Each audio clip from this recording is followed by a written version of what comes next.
I've always been really interested in the roles that actors maybe turn down or don't play. Wasn't it true that at one point you were going to do or considering doing an Italian car mechanic in a TV pilot? Yeah, I'm sure I did. I tested for the role of an Italian car mechanic one time. I remember I dyed my hair black just because they couldn't see me as Italian, you know. Whatever it takes. That's the rule of the actor. I mean, it's interesting. We were talking about this the other day that within the month before I got 90210, every network had me under a contract option to possibly put me in a series, and they all opted not to do that. It was about a month later they were all collectively kicking themselves in the ass, or so I'm told. I don't know. I mean, I wouldn't think that would be the case, but that's what I was told. Well, you know, people talk about the jobs you've had before you became an actor. Yes, sir. Now, what did you learn about doorknobs?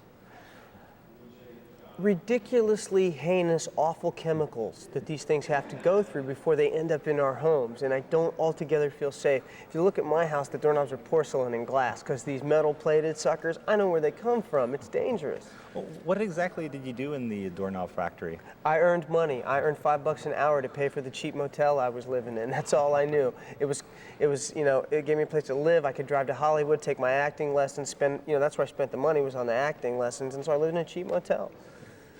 Now, with I hate using the word teen idol, but I'll use that in well, I've never heard it before. I'm just curious, when you're at this point in your career, yeah. when you see someone like a David Cassidy or a Bobby Sherman talking about their early careers, is that something you kind of tune in a little bit more closely than other people? Both of them singers. Doesn't have anything to do with me.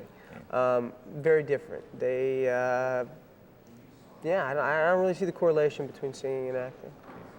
You know, you recently got married. Congratulations. Thanks. Now, last night your wife was at the screening. Yes.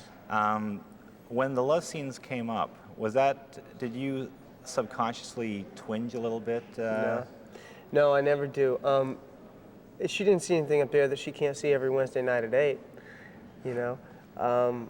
It wasn't so much the love scenes as it was the violence and me getting thrown around that made her uncomfortable. Okay. What did she say to you after the film? It was a very different kind of vibe after the film. It's not, you know, everyone doesn't walk out of that thing smiling and, you know, saying, oh, you were great. She didn't really have to say anything. She looked at me and I could see by the look in her eyes that she was proud of me. So Luke, when you signed up for this movie and they were talking about bull riding, who was the most nervous? Your family, your girlfriend, or your agent? Family. Family, I would have to say.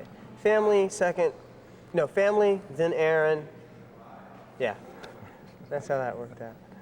You know, there haven't been a lot of rodeo movies, but a few. Steve McQueen, Junior Bonner, My Heroes Have Always Been Cowboys. Right. Did you get the urge to sit down and watch some of those movies before doing this? I'd seen them both already. Also C.W. Coop. The one thing that I felt made our film a lot different was this wasn't the story of the old cowboy at the end of the road broken down. This is his last shot at it. You know, this is you know, the story of the up and comer. This is the next Michael Jordan coming, you know, in this sport, and that's what I thought was really interesting about this. Gave it a new spin, and as a character, as an individual, Lane Frost was just to me, he was fascinating. Now, I was really impressed how this film didn't gloss over the rough spots in his life. Yeah, that was very important to me that we not do that, because to me that's the story. I mean, that's an integral part of the story. A lot of times people are very envious because it looks real good to be the champ, but you know, you had to make some sacrifices to get there, and you got to make some to stay on top, and it is paying the price for those sacrifices that's often very painful. You know, I've always been really interested in when actors go in for their costume fittings.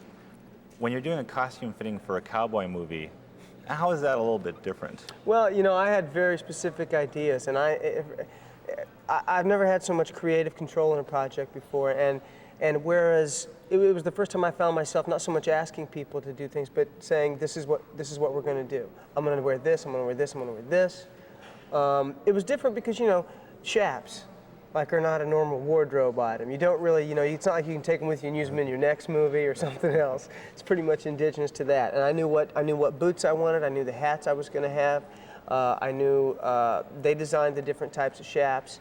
However, I knew Joey Wallace was going to be making them. It wasn't, that was one thing that to me was, those were all very important character elements, and I didn't want to leave it up to someone else.